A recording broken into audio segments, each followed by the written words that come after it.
आप सभी को जय मसीह की। परमेश्वर के नाम से आपको आनंद और शांति मिले। हमारा जो यूट्यूब चैनल है वो मसीह भाई बहनों के लिए कि हमारा जीवन मसीह में कैसा होना चाहिए, या आज हम अपने जीवन को मसीह में कैसे बिता रहे हैं।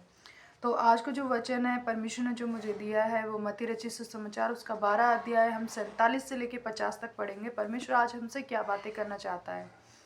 तो 47 वचन में कुछ ऐसा लिखा है, किसी ने उससे कहा, देख तेरी माता और तेरे भाई बाहर खड़े हैं और तुझसे बातें करना चाहते हैं। हालेलुया। परमेश्वर का वचन क्या कहता है। यीशु मसीह के लोग जो उस टाइम पे जो चेले थे, जो परमेश्वर के आसपास रहते, यीशु मसीह के आसपास रहते थे, जो परमेश्वर की बातें कर रहे होते हैं, तो उनमें से उनके चेले क्या कहते हैं यीशु मसीह से कि देखो तुम्हारी माता और तुम्हारे भाई कहाँ हैं, बाहर खड़े हैं और क्या करना चाहते हैं, तुमसे बात करना चाहते हैं। तो परमेश्वर ने उनको क्या जवाब दिया, यीशु मसीह ने उस टाइम पे उनसे क्या कहा। अगर हम 48 वचन पढ़ते हैं तो लिखा है, यह सुनकर उसने कहने वाले को उत्तर दिया, कौन है मेरी माता और कौन है मेरा भाई। हालेलुया। परमेश्वर से लोग यीशु मसीह से सवाल जवाब कर रहे थे, क्या कि तुम्हारी माता और तुम्हारे भाई कहाँ हैं, बाहर खड़े हैं और तुमसे बात करना चाहते हैं। लेकिन यीशु मसीह ने उल्टा उन्हीं को ही एक क्वेश्चन दे दिया, कौन है मेरी माता और कौन है मेरा भाई। इसी तरीके से अगर हम 49 वचन पढ़ेंगे तो क्या लिखा है, और अपने चेलों की ओर अपना हाथ बढ़ाकर कहा, देखो मेरी माता और मेरे भाई ये है। हालेलुया। परमेश्वर की महिमा हो। आज लोग क्या कर रहे हैं, आज लोग बहुत सारे जो अन्य जगह अन्य देवी देवता को मानते हैं, अन्य लोग हैं जो अन्य जाति के लोग हैं, वो क्या करते हैं, आज अपनी माता को परमेश्वर से ज़्यादा प्रिय मानते हैं।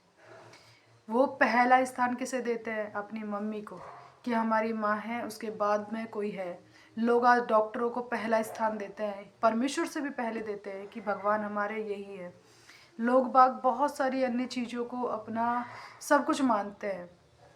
लोग अपने बच्चों को पहला स्थान देते हैं, लेकिन नहीं, परमेश्वर का जो वचन है, परमेश्वर कहता है पहला स्थान हमारे किस पे होना चाहिए, हमारे परमेश्वर पर होना चाहिए। कौन सा परमेश्वर, जिसने हमें बनाया है। आज हम अपनी माता को सबसे ज़्यादा प्रिय मानते हैं, लेकिन हमें माता को भी क्यों मानना, क्योंकि हमारे परमेश्वर ने भी तो उस माता को हमारे लिए बनाया है, इस धरती पर दिया है। हमारा जो पहला स्थान होना चाहिए वो किसको होना चाहिए, हमारे परमेश्वर को। और सेम टू सेम यीशु मसीह भी क्या कहता है, यीशु मसीह ने अपना हाथ बढ़ाया किसकी ओर, अपने चेलों की ओर, उन सभी लोगों की ओर जो क्या कर रहे थे, परमेश्वर के वचन को सुन रहे थे। यीशु मसीह के जो पिता थे, यानी कि जो परमेश्वर था, जो यहोवा परमेश्वर था, उनके वचनों को सुन रहे थे। और यीशु मसीह ने क्या कहा, मेरी माता और मेरे भाई ये है जो क्या कर रहे हैं, परमेश्वर के वचन को सुन रहे हैं, ना कि वो जो बाहर हैं। कितना बड़ा स्थान परमेश्वर ने दिया है किसको, जो सच में परमेश्वर के वचनों पे चलते हैं, जो परमेश्वर को मानते हैं। आज परमेश्वर आपसे कहते हैं, यीशु मसीह आज आपसे कहते हैं, मुझसे कहते हैं कि आज हम क्या हैं, हम परमेश्वर की संतान हैं, परमेश्वर के बच्चे हैं, परमेश्वर को मानने वाले हैं। और परमेश्वर ने क्या किया है, क्योंकि आज हम परमेश्वर की उपस्थिति में खड़े हैं। इसी तरीके से अगर हम 50 वचन को पढ़ते हैं तो क्या लिखा है, क्योंकि जो कोई मेरे स्वर्गीय पिता की इच्छा पर चले वही मेरे भाई और मेरी बहन और मेरी माता है। हालेलुया। परमेश्वर ने किसके लिए कहा है। आज आप ये कह सकते हो, मेरी मम्मी का नाम ये है, मेरे भाई का नाम ये है, या मेरे पति का नाम ये है, मेरे बच्चों का नाम ये है, और उन्हीं को स्थान दिए जा रहे हैं। लेकिन हमारे परमेश्वर ने कहा है, जो हमारे स्वर्गीय पिता की इच्छा पर चलता है वही मेरी माता, वही मेरा भाई और वही मेरी बहन है। जो नहीं चलता, हालांकि वो समाज के नाम पर है, बट परमेश्वर के लिए जो सच में मसीह भाई बहन है, उन लोगों के लिए वो देखा जाए तो वो स्थान नहीं दिया जाता उन लोगों को। आप नाम पे दे सकते हो, लेकिन जो हमारे स्वर्गीय पिता की इच्छा पर नहीं चलता, जो हमारे परमेश्वर को नहीं मानता, वो हमारे लिए कोई महत्व नहीं रखता। आज लोग क्या कर रहे हैं, लोग व्यभिचार कर रहे हैं, वैलेंटाइंस डे मना रहे हैं। जो शादीशुदा नहीं होते, बहुत सारे जो लड़की लड़के एक दूसरे के साथ अलग अलग, ये जो टाइम चल रहा है इसको मना रहे हैं। लेकिन ये क्या कर रहे हैं, शैतान का काम कर रहे हैं।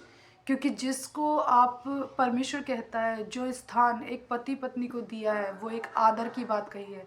लेकिन आज लोग क्या कर रहे हैं, लोग व्यभिचार कर रहे हैं और शैतान उनसे करा रहा है।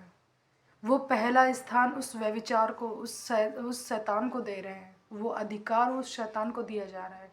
लेकिन क्या वो परमेश्वर के वचनों को मानते हैं? अगर वो परमेश्वर के वचन को मानते तो इन सारी चीज़ों से, इन सारे व्यभिचारों से वो दूर रहते हैं। परमेश्वर ने ऐसे लोगों से क्या कहा है? परमेश्वर सबसे बड़ा वो है जो हमारे परमेश्वर की इच्छा पे चलता है। वही मेरी माँ है, वही मेरा भाई है और वही मेरा सब कुछ है। बट अगर आज परमेश्वर की इच्छा पर आप नहीं चलते तो परमेश्वर भी आपसे प्यार नहीं करता। अगर आप ये सोचो कि परमेश्वर हमसे प्यार करता है, नहीं करता। परमेश्वर किसी के साथ पक्षपात नहीं करता, वो बात सच है। परमेश्वर जो आज मुझे अनुग्रह देगा वो आपको भी देगा, लेकिन जिस अनुग्रह के हकदार हम हैं, जो यीशु मसीह को मानते, जो परमेश्वर को मानते हैं, वो शायद अलग लोग नहीं हैं जो परमेश्वर को नहीं मानते। ऐसे लोगों को वो अधिकार नहीं मिलता। मैं आप लोगों का धन्यवाद करती हूँ कि आप लोगों ने हमारी वीडियो को सुना। आप लोग अपना टाइम हमें देते हो, मैं आपका बहुत बहुत धन्यवाद करती हूँ। मैं भी आपसे चाहती हूँ कि आप भी अगर किसी को भी अगर पहला स्थान देते हो तो प्लीज़ आप लोगों से रिक्वेस्ट है, परमेश्वर के वचनों को पढ़िए और पहला स्थान किसको देना है? परमेश्वर को देना है। चाहे हमारी माँ हो, चाहे हमारा भाई हो, चाहे हमारे पति हो, चाहे हमारा जो भी हो, लेकिन हमें अपना स्थान पहला किसे देना है? हमारे परमेश्वर को देना है, हमारे यीशु मसीह को देना है। तो मैं आप लोगों का धन्यवाद करती हूँ कि इस वचन के द्वारा परमेश्वर आप लोगों को बहुत आशीष दे, बहुत अनुग्रह। आप सभी को जय मसीह की। परमेश्वर के नाम से आपको आनंद और शांति मिले।